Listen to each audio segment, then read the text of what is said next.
Добрый день, дорогие друзья! Меня зовут Меньшаков Павел. Сегодня работаем с непонятными стуками на Nissan Maxima.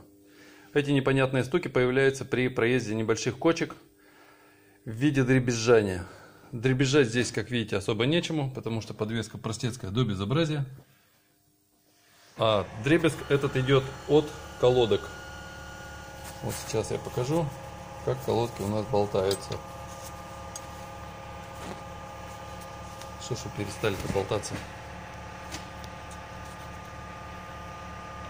Только что болтались. Видимо, зажало в каком-то положении.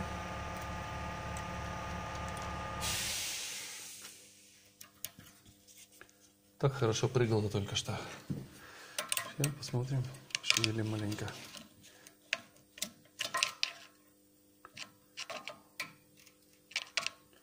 Ну, видимо, соринка попала под нее. Бывает такое.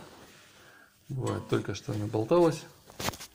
Болталась, причем очень существенно.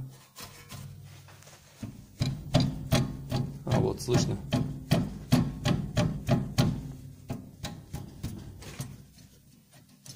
Вот, видно, как колодка болтается. Крепежа. Вот.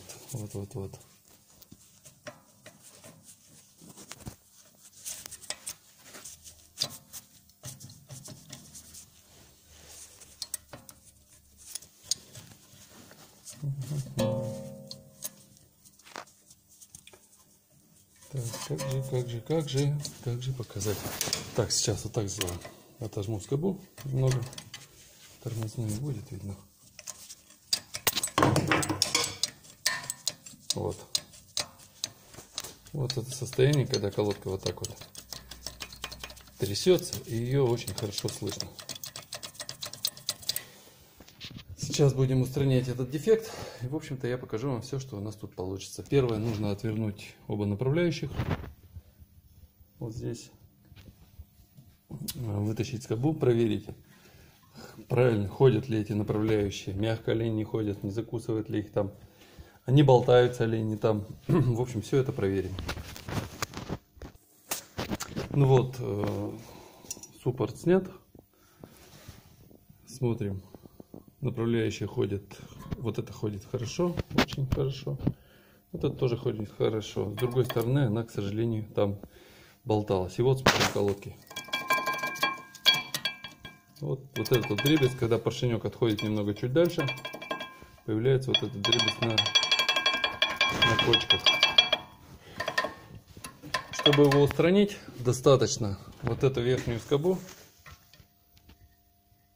выгнуть немного. Для этого нужно снять колодку.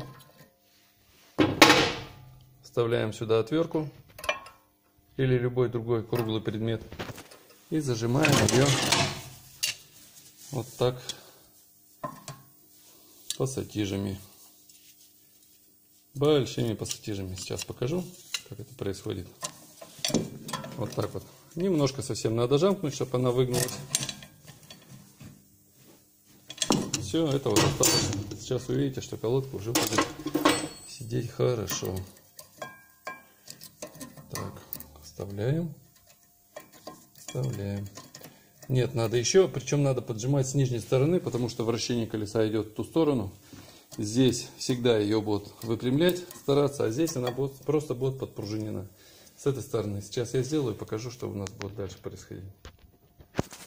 Вот сейчас я ее выгнал. Видите, колодка уже стоит. Она стоит с небольшим натягом. Это нормально.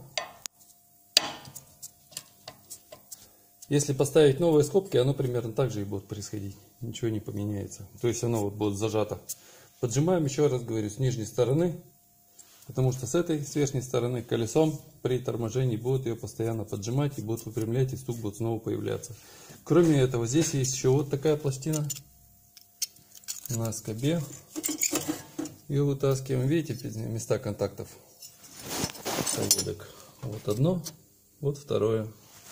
Вот этими ушками как раз упираются колодки.